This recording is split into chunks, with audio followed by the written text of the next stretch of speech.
तन्वी रागवली हे बघून नागराज म्हणतो, ही जरा जास्तच ताणतीये. इथे दादाला आणखीन राग आला तर तो काय करेल आणि काय नाही माहीत नाही. जे आहे ते सुद्धा जाईल आणि तो हाच विचार करत असतो. इथे सुमन रविराजना म्हणते, भाऊजी तुम्ही जास्तीच ओरडलायत तन्वीवर.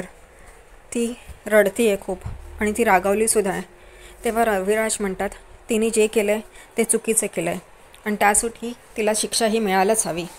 इथे तन्वी तिच्या रूममध्ये मुद्दामून नाटकं करत असते.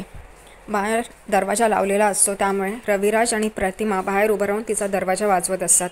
पण ती मुद्दामून सगळी नाटकं करत असते. ती म्हणते, मी दरवाजा नाही उघडणार. सुभेदारांच्या घरी मी जायचं नाही म्हणजे का? मला इतकी शिक्षा का मिळाली मोठी?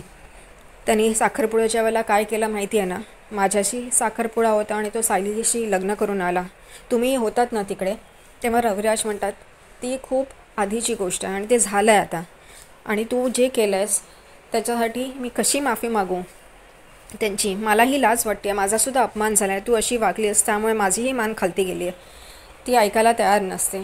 पण शेवटी प्रतिमा आणि रविराज तिला दरवाजा उघडायला भाग पडतात. ती दरवाजा उघडते तेव्हा म्हणते, मला त्या घरात जाण्यासाठी परवानगी हवी आहे. मी माझ्या पूर्ण आजी, मामा मामी, अस्मिता अश्विन ह्यांच्याशी दिवाळीत भेटायचंसुद्धा नाही का? तेव्हा रविराज म्हणतात, मी कोणत्या तोंडाने जाऊन त्यांची माफी मागू आणि सांगू की तुला माफ करा? इथे प्रतिमासुद्धा विचार करत असते. तीसुद्धा हे सगळी गोष्टी बघत असते.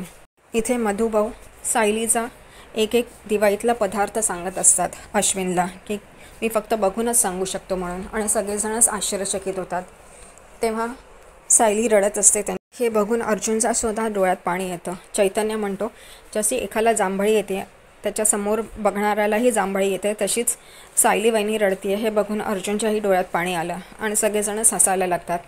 प्रताप, कल्पना, अर्जुन सगळेजणच मधुभाऊंना सांगत असतात की तुम्ही इथे थांबा, दिवाळीचे 4 दिवस इथेच राहा. पण ते म्हणतात, मुलीच्या सासरी राहणं योग्य नाही आहे.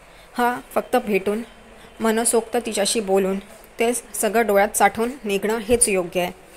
ते इथून निघून जातच असतात. तेवढ्यातच अस्मिताने जे पूर्णाजीला फोन करून बोलवलेलं असतं आणि सांगितले असतं की इथे मधुभाऊ आलेत म्हणून, तशी पूर्णाजी समोर येते आणि म्हणते, कोणी मला सांगितलं का नाही की आपल्याकडे कोण पाहुणे आलेत म्हणून? आणि ती रागाने बघत असते. ती म्हणते, अर्जुन का नाही सांगितलं कोण आलं आपल्या घरी म्हणून?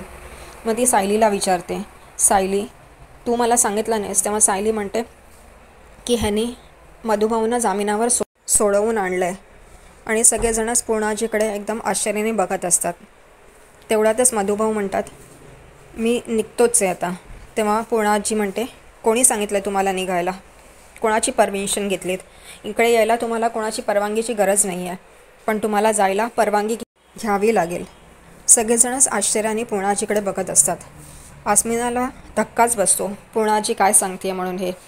ती एकदम पूर्णाजीकडे बघत असते आणि म्हणते, मी कशासाठी बोलवलं आणि इथे पूर्णाजी काय करते म्हणून.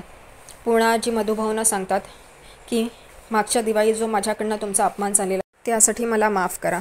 मधुभाऊ म्हणतात, अहो माफी काय मागतायत, असं करू नका. तेव्हा पूर्णाजी म्हणते, मी हे समजेन की तुम्ही मला माफ केलं तेव्हाच जेव्हा तुम्ही इथे दिवाळीचे 4 दिवस राहाल. आता मधुभाऊंना काय बोलायचं हे सुचत नाही. तेव्हा मधुभाऊ म्हणतात, जशी तुम्ही बोलाल तसं मी करीन. आणि ते तिथे राहायला तयार होतात. तसंच कल्पनासुद्धा कुसुमला तिकडे राहायला सांगते. त्यामुळे ते दोघंही दिवाळीचे 4 दिवस सायलीकडे राहणार आहेत. आता सायली खूपच खुश होते आणि तिच्या डोळ्यातून पाणी यायला लागतं. इथे अर्जुन तिला हसवतो. तेव्हा मधुभाऊ म्हणतात, तोच खरा नवरा जो बायकोच्या डोळ्यात पाणी येतं तेव्हा तिला हसवतो. तुमची जोडी खूप सुंदर आहे आणि अशीच राहो. सगळेजणच हसायला लागतात.